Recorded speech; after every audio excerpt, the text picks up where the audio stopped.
నమస్తే, welcome to our channel. ఈరోజు కాసేపు చిరంజీవి గారి గురించి మాట్లాడుకుందాం. మనం ఎప్పుడు రాజకీయాల గురించే ప్రస్తావిస్తూ ఉంటాం కాబట్టి చిరంజీవి గారి రాజకీయ జీవితం గురించి మాట్లాడతామనుకుంటే మీరు పొరపడినట్లే. ఎందుకంటే చిరంజీవి గారు ఇప్పుడు రాజకీయాల్లో లేరు కాబట్టి నేను రాజకీయాల గురించి ప్రస్తావించడం లేదు.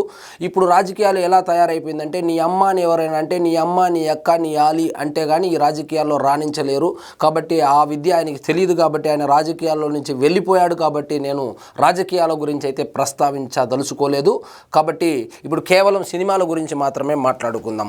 ఆయన సినీ ప్రస్థానం కనుక చూస్తే ఇప్పుడు చూస్తూ ఉంటాం, మా ఓడు నైజాంలో బాగుంటుంది కలెక్షన్స్, మా హీరోకి సీడెడ్లో బాగుంటుంది, మా హీరోకి యుఎస్లో బాగుంటుంది అని చెప్పి మనము తరచుగా వింటుంటాం. అమెరికా నుంచి అనకాపల్లి వరకు ఎక్కడైనా దశాబ్దాలుగా మీకు తెలుసో తెలియదో కానీ ఆయనే నెంబర్ 1. ఆయన కలెక్షన్లే డే 1 అయినా ఆయనదే, వీక్ 1 అయినా ఆయనదే, ఆల్ టైమ్ అయినా ఆయనదే. కాబట్టి అప్పట్లో ఇన్ని ట్రాకింగ్లు లేవు. ఎందుకంటే ట్రాకింగ్ చేయాల్సిన పని లేదు. ఎందుకంటే ఆయనవే ఎక్కువ ఉంటుంది కాబట్టి డే 1 అయినా ఆయనే, వీక్ 1 అయినా ఆయనే, ఆల్ టైమ్ అయినా ఆయనే, ఇండస్ట్రీ హిట్ అయినా ఆయనే. కాబట్టి ఆ సమస్య అప్పట్లో ఉండేది కాదు. ఇప్పుడు మీరు గుర్తుపెట్టుకోవాల్సింది, శుక్రవారం సినిమా హిట్ అయితే శనివారం వచ్చినటువంటి స్టార్డమ్ కాదు మెగాస్టార్ అంటే. దశాబ్దాలుగా కష్టపడి పైకొచ్చి ఒంటరిగా వచ్చి ఒక్కడిగా వచ్చి ఆయన పెట్టినటువంటి ప్రతి చెట్టు ఈరోజు ఫలాలు ఇస్తూ ఉన్నాయి. ఆయన గురించి అందరూ ఈరోజు మాట్లాడి ఉంటారు కానీ ఆయన గురించి విమర్శించే వాళ్ళ గురించి కాసేపు చర్చించుకుందాం. ఒకడు అమెరికాలో వాళ్ళ నాన్న ఇక్కడ 4 ఎకరాల పొలం అమ్మి వీడిని అమెరికాలో చదివిస్తా, ఏదో కట్నం వస్తుందని అమెరికాకు పంపించి చదువుకోరా అంటే వాడు పొద్దున లేచినప్పటి నుంచి చిరంజీవి సినిమా రిలీజ్ అయితే చిరంజీవి లుక్స్ బాగాలేదేంది, చిరంజీవి ఏంది అట్లా డ్యాన్స్ చేస్తున్నాడు, చిరంజీవి ఏంది ఇట్లా డ్యాన్స్ చేస్తున్నాడు, చిరంజీవి యాక్టింగ్ బాగాలేదు, చిరంజీవికి పొట్ట ఉంది, వాడికి వంగి చూసుకుంటే జిప్పు కూడా కనపడదు. అలాంటి వాడు 70 సంవత్సరాల చిరంజీవిని కూడా కామెంట్ చేసేటువంటి పరిస్థితుల్లో మనం ఉన్నామంటే సో ఎంత దిగజారిపోయి ఎవరిని కామెంట్ చేస్తూ ఉన్నాము, ఏం కామెంట్ చేస్తూ ఉన్నాము అనేది ఒక్కసారి ఆత్మ పరిశీలన చేసుకోవాలి.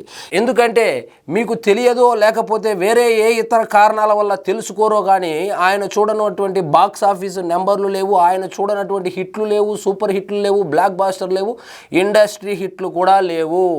సో దశాబ్దాల కాలంగా నెంబర్ 1 స్థానంలో కూర్చున్నటువంటి చిరంజీవి గారి గురించి నోటికి వచ్చినప్పుడు ఒకడు వస్తాడు, రివ్యూవర్ అంటాడు అంతా బాగుంది సినిమా, చిరంజీవి గారి యాక్టింగ్ అలా చేసింటే బాగున్ను, ఇలా చేసింటే బాగున్ను అని చెప్పే స్థాయికి వచ్చేసారు ఇప్పట్లో ఈ రివ్యూవర్లు అంటారు.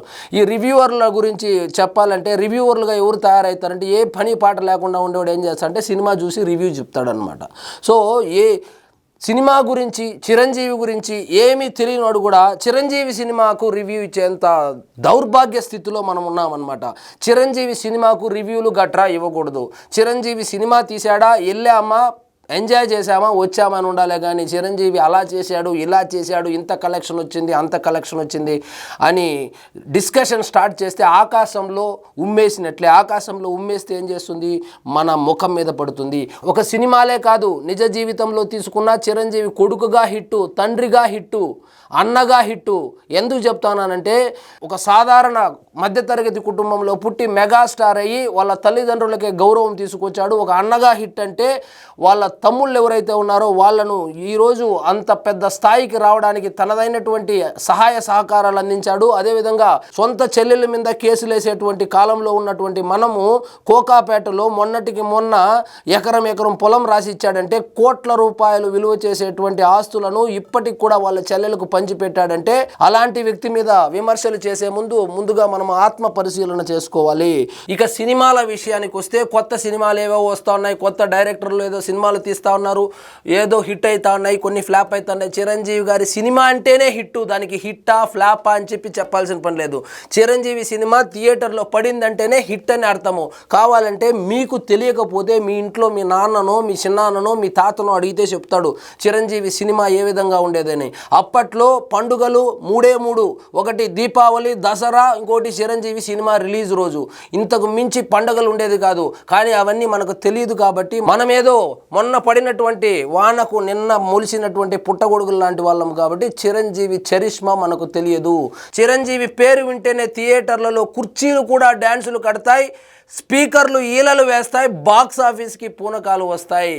కానీ ఇవన్నీ మనకు తెలియకుండా మనం ఏదో సోషల్ మీడియా కాలంలో ఉండి ఎక్కడో అమెరికాలో ఉండి కొంతమంది వెబ్సైట్లు నడుపుతూ కొంతమంది కొంచెం లేకిగా చిరంజీవి గారి మీద కామెంట్లు చేయడం మనం చూస్తూ ఉంటాం. కానీ మీరు అభిమానించేటువంటి హీరోని వెళ్ళి అడిగితే చిరంజీవి చరిష్మా ఏంటి, ఆయన కథ ఏంటి, ఆయన ఎలా వచ్చాడు, ఆయన చరిత్ర ఏంది, ఆయన బాక్స్ ఆఫీసుల రికార్డులు ఏంది చెబుతాడు. ఇప్పటికిప్పుడు పాన్ ఇండియా అంటాడు, ఇంకొకటి అంటాడు.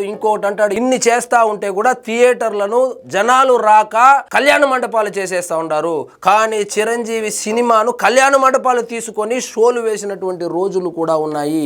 అవన్నీ మీకు చెప్పినా అర్థం కాదు, కానీ మీరు వినే పరిస్థితుల్లో కూడా మీరు ఉండరు. కాబట్టి మీ హీరోకి, మీరు అభిమానించేటువంటి హీరోలు ఎవరైతే ఉన్నారో వాళ్లకు కాంబినేషన్లు కావాలి, వాళ్లకు రాజమౌళి కావాలి, వాళ్లకు సుకుమార్ కావాలి, వాళ్లకు ఇంకొక తమిళనాడు నుంచి పెద్ద డైరెక్టర్ కావాలి. కానీ చిరంజీవికి అదేమీ అవసరం లేదని ఖైదీ నెంబర్ 150 అనేటువంటి సినిమా, మీ జనరేషన్లో తీసినటువంటి సినిమానే బాక్స్ ఆఫీస్ బద్దలు కొట్టి 100 కోట్ల రూపాయలు షేర్ కొడితే కొత్త హీరోలకి దాన్ని అందుకునేదానికి దాదాపుగా 5 నుంచి 6 సంవత్సరాలు పట్టిందంటే ఇప్పుడే ఇట్లుంటే అప్పుడు ఏ విధంగా ఉండేదో బాక్స్ ఆఫీస్ స్టామినా ఒక్కసారి ఊహించుకోండి. కాబట్టి చిరంజీవి అనే ఆయన ఎవరెస్ట్ శిఖరం లాంటి వాడు. ఆయన్ని అభిమానించాలి, ఆరాధించాలి, అదేవిధంగా అనుకరించాలే. కానీ ఆయన స్థానానికి వెళ్ళాలనో లేకపోతే ఇతర హీరోలు కావచ్చు ఆయన స్థానానికి వెళ్ళాలని ప్రయత్నం కూడా చేయకూడదు, ఎందుకంటే అది సాధ్యం కాదు. కాబట్టి సో ఆయన్ని విమర్శించకూడదు, జస్ట్ అభిమానించాలి. ఆయన చేసినటువంటి ఆ కృషి ఏదైతే ఉందో, పట్టుదల ఏదో ఉందో దాన్ని ఇన్స్పిరేషన్గా తీసుకుని జీవితంలో ఎదగాలే. కానీ ఊరిక 70 సంవత్సరాల వయసులో ఈ వీడియో చేస్తున్నటువంటి నేను 70 సంవత్సరాలు నాకు వచ్చినప్పుడు నేను ఎలా ఉంటానో ఈ వీడియో చూస్తున్నటువంటి మీరు ఎలా ఉంటారో ఒకసారి ఊహించుకోండి. మనము చిరంజీవి గారిని విమర్శిస్తూ ఏదో ఇంటర్నెట్ ఫ్రీ కదా అని పోస్టులు పెట్టడం దయచేసి తగ్గించుకోండి.